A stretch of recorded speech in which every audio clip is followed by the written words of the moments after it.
Welcome to Film Slam Stream's post-film conversation for Before Dark. My name is Eric Siler, and I'm an instructor of film, media arts, and communications, as well as moderator for this conversation. We're pleased to be joined by the director of Before Dark, Aaron Smithson. Hello, Aaron, and welcome. Hey, thanks so much for having me. Oh, it's great to have you here as well. I was so looking forward to speaking to you about this wonderful film here.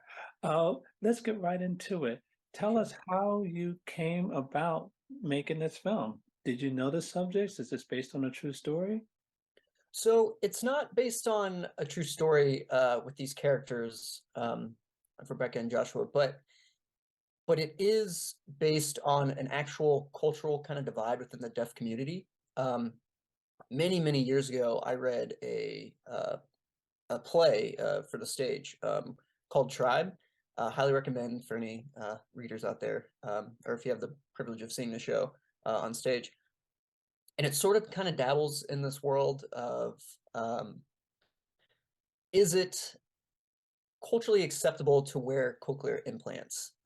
Some people in the deaf community, again, not all, I'm not speaking for the deaf community as a whole, but some believe that it's sort of taking away from their culture because they don't view deafness as a disability. It's just like sign language, ASL, American Sign Language, is just another form of communication, just like Spanish or Portuguese, right? Um, so they sometimes feel that it's the hearing community imposing themselves on the deaf community, whereas there's the other side of point of view within the deaf community that, well, maybe that's not the case, and if we can um, somehow enhance this community and really kind of tear down those barriers that they might have difficulties with in the hearing world being deaf, then why not take advantage of that? um, and there's really no right or wrong issue outside, or right or wrong stance to take outside of it. And that's sort of my viewpoint, is that I'm not in the culture, so I don't have the right to say whatever is right or wrong. Um, but prior to reading that show, I had no idea that there was even this divide within it. And I honestly, my viewpoint was that being deaf was a disability and it, quote, needed to be fixed. But after reading that and then getting really involved in the deaf community, I learned that that's very far from the actual truth, and that the deaf community is a thriving, wonderful culture of people um, who don't need to be fixed. They're just simply a different culture that's exciting and really great to be a part of. Oh, that's really a great way to give, attention and notoriety to that population. So, in terms of putting this into an art form, um, how how did you actually write a script and recruit actors and find the location and so forth? Sure. So to be honest, I don't quite remember how I landed on this idea of uh, shooting it on the Appalachian Trail. I like to hike, so maybe that kind of infiltrated the writing process. Um, but I knew that's kind of the direction I wanted to go before I started writing. And after several weeks of workshopping and getting putting ideas on the wall and finally sitting down to write, that's sort of how it came to be. And I also, when I started to write, I didn't want there to be a clear winner or a clear loser or a clear villain. I wanted both sides to be represented equally, and my goal, and I hope it was transparent enough, was that it's not our decision to make, and in that moment, it wasn't their decision to make. Um, so that was sort of the intentionality behind it, and I hope that resonated. But I had no prior experience with the deaf community. I've always found ASL, American Sign Language, very beautiful to watch. I've always found it's almost poetic and like a dance in my mind. Um, so I had to do a bunch of cold calls for to find out more about the community before I finalized a script, because I wanted to make sure I wasn't overstepping my boundaries. I wanted to make sure it was true to the culture itself. Um, I went to several deaf events here in Atlanta. They have several meetups, and I got into some Facebook groups and showed up there cold and started shaking hands with people and finding translators to come over and help me and really try to find out more about the culture and the community and people within that. And just through that, I found some connections with different producers who are hard of hearing or deaf or translators. And it really just, they welcomed me with open arms, which was tremendous. And I value that tremendously, which has been a blessing, and it's been phenomenal. For casting, I knew the actors had to be representative of that community. There were a few auditions. For casting, I use Breakdown Express, Actors Access, and I put out casting call, and I auditioned a few actors who were fluent in ASL, but weren't hard of hearing or deaf themselves. And whereas they were very talented, it just didn't have that truth behind it that I really wanted. And so after talking with different people, I eventually found I found Chris, who is deaf, and he's a brilliant actor. He's out in California. So we worked it out where we'd fly him here and go up to North Georgia on the Appalachian Trail, which we shot. And I actually cast an actress here in Atlanta. And the night before we were supposed to shoot, she had to drop out. So that was a scary fiasco. But Chris was very diligent, and he knew Amber, who is a fantastic actress, and she is deaf herself as well. So we got her on a flight that night and flew her in the next morning, and lo and behold, she was the perfect choice. So it worked out in the end. But they're amazing actors, and they're very well connected in the community and know the community. And not to go off on a tangent, but it was actually very helpful that they were deaf in the fact that I wrote it as a hearing person. So my dialogue on paper was very much how we speak in English. But there's several times Amber would come to me and say, "Hey, I really like the intentionality of this line, but that's not exactly how we would sign this." And I would always default to them. I said, "That is fantastic. Whatever you find true in this line, that's how you should sign." And they were very gracious with that. So long-winded answer to your question, but yeah. So it's interesting that you mentioned that. So the subtitles, was that your actual scripting, or was the subtitle an interpretation of what they were signing? A little bit of both. Okay. What I found out and this isn't always, but sometimes if you directly translate from ASL to regular English, it doesn't quite translate very well.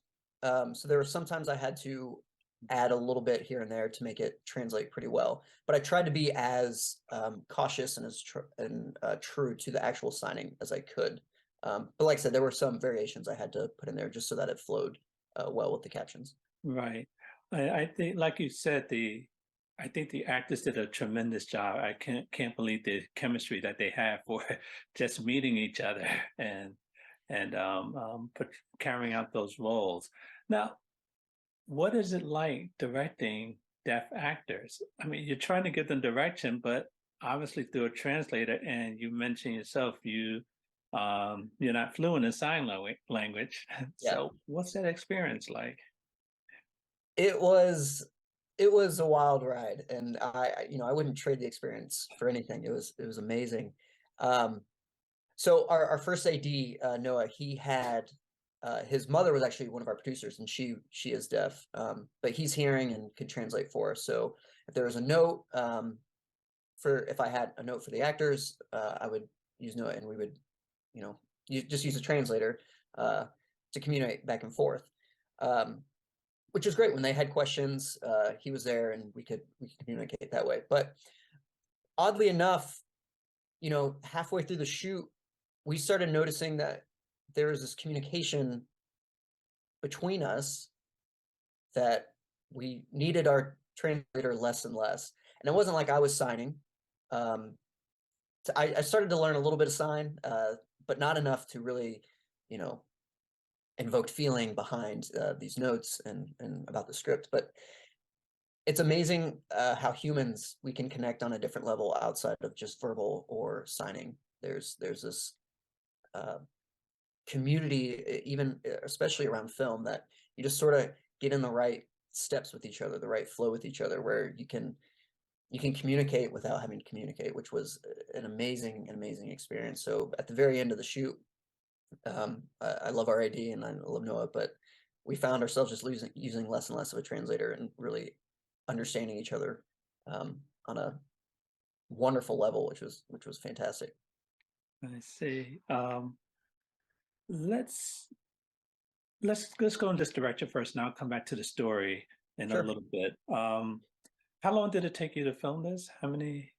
Or, We shot it. We purposely did an extended run, meaning we shot for 3 days. It was a 6-page script for 3 days, but we purposely did that, one for daylight because it's all exterior, and two, we knew we needed a strong community and a cohesive crew. So we actually rented out some cabins up in North Georgia near the Appalachian Trail. So we had like a retreat amongst ourselves to really talk about creative and really get invested with each other. So it was about a 3-day shoot, which, you know, in a short film world is a very long shoot. But we did shorter days, about 6-hour days, just to make sure that we had time to accommodate everything that we needed on set. right. So you actually created a bond amongst the cast and crew as you were filming this. That's really great. And the last shot of the sunset of them overlooking the scenery, was that planned or did it just happen that you had a great sunset? So a little bit of both. I knew I knew the specific location I wanted, and I wanted to see a sunset. Um, but halfway through the day, my AD came over to me and he said, "Aaron, we do not have time. We are not going to be able to get the shot. We're going to have to, you know, because sunset you get 5 minutes and it's gone." And I was like, "All right, we'll figure something out." But we ended up wrapping a scene, and I said, "Let's all just hop into this car. It's 10 minutes down the road." And we all the crew lugged into one car. We just put a camera on his shoulder, grabbed tripod sticks, and we just sat everybody down. The sun was going down, and we said, "All right, everybody, places." Uh, and we got the shot off. And you know, I'm very close to the project, so every time I see that shot, I get a little teary eyed. But because it was the last shot on set, and it was the last shot of the film, so it was just a very cathartic moment for everybody, which was amazing. That's great that it worked. It's just such a thrilling feeling when something like that works out. Yeah, yeah, exactly. So let's talk about the story itself. You could have gone a number of different directions with this, um, and I'm sure some people can, you know, relate to this, especially deaf people or not even hearing people making decisions about, their child. So why did you choose to include like a couple in the story about, someone having a child? And, like you said, one of the goals was to, let people ultimately make a decision. Why'd you go this specific direction? I guess I'm asking. Sure. I think there's just something visceral about making a decision for someone rather than making a decision for yourself. So in this short, in the script, both Amber and Chris had the opportunity to make decisions for themselves throughout their life. But now they're competing. There's this conflict of making a decision for somebody outside of themselves. And what does that look like? And, you know, that's such a challenging question because you're changing the course of the life of that child. Because an infant, they can't decide whether they want to be deaf or hearing. Um, so I don't know if there's a right answer to that. At least I don't know. So in the story, I wanted it to be, I wanted, and I guess this is what it boils down to, is that yes, there's a competing ideas in the deaf community, but at the end of the day, there's a commonality between them. And my hope was that their child was the commonality. So whereas, yes, they had competing ideas, at the end of the day, they together were having this child, and that's ultimately what was the most important thing um, to them. So was that as a as a screenwriter, I'm sure this went through different drafts. Oh yeah. Was that always the ending in all your drafts, or did you fluctuate? There was definitely a little fluctuation. I knew at the end I wanted them to come to common terms. But in the first draft, I noticed that Chris had more of the edge. He had more of the dominating hand. And then in the second draft, I noticed Amber had more of the dominating hand. And it just didn't feel, the flow didn't feel right. And I didn't want anyone to win the argument. So it took many, many drafts to try to find the balance of, well, maybe they're both right, maybe they're both wrong. But at the end of the day, they realize that they have what's most important to them, and that is their child together. And what has the response been to this film? The response from the hearing community and the deaf community? The response has been tremendous. I think it resonates more so with the deaf community just because they're familiar with that conflict, and which has been amazing to see. And I'm very gracious that they're gracious and accepting of it.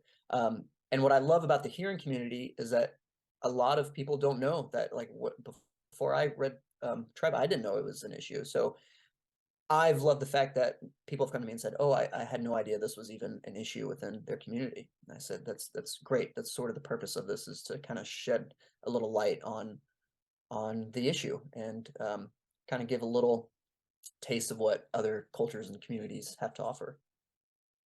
So what's next for you? Putting a film out like this, I'm sure people are knocking at your door asking for more films like this to for the deaf community. Are you going to Yes. do retro, or are you going somewhere else? Uh, a little bit of both. So I've gotten some inquiries about turning this into a feature length, which I've tried, but I haven't yet connected the dots on it. There's just, in an 11-minute short, you have these constraints, which are sometimes good, sometimes bad, but in this case it was good because it could be contained. Really expanding it out, it started getting into the world of, oh, well, who's going to win? And that's not what I want. So I've kind of gone away from that project, but I'm working on a project now. It's a feature length. It's about, not even in the world, it's about a sock puppet on a zombie. It sounds crazy, and it is, but it's just fun. But I love the element of different communities. So there's a character in there who is deaf, and I think it's important to be inclusive in films and as much as possible, and really give the opportunity for talent and crew to be a part of something that that normally they're not given the opportunity for. Whereas I'm blessed in a lot of ways. I hope that other people that are less fortunate or have a more difficult time, I just want to be inclusive, as much inclusive as we can be together on, especially in film, because it's a brutal industry, but it's an amazing industry, and the more people that can be involved, the better. That is wonderful, and I'm so glad that you went down that path with this film. And I guess when you first started, you didn't realize what you were getting yourself into. Not at all, not at all. But it's been an amazing journey, and I wouldn't trade it for anything. Well, wonderful. Well, Aaron, it's been such a pleasure speaking with you about this film. Congratulations on your success, and I wish you So much. all the best. And we hope to see you again soon. Absolutely. Thank you so much for having me, and it's been a pleasure talking with you. And thank you to our audience for joining us for this important and invigorating conversation. For more information about any upcoming CIFF film festivals or activities, please visit clevelandfilms.org. I'm Eric Siler. Thank you.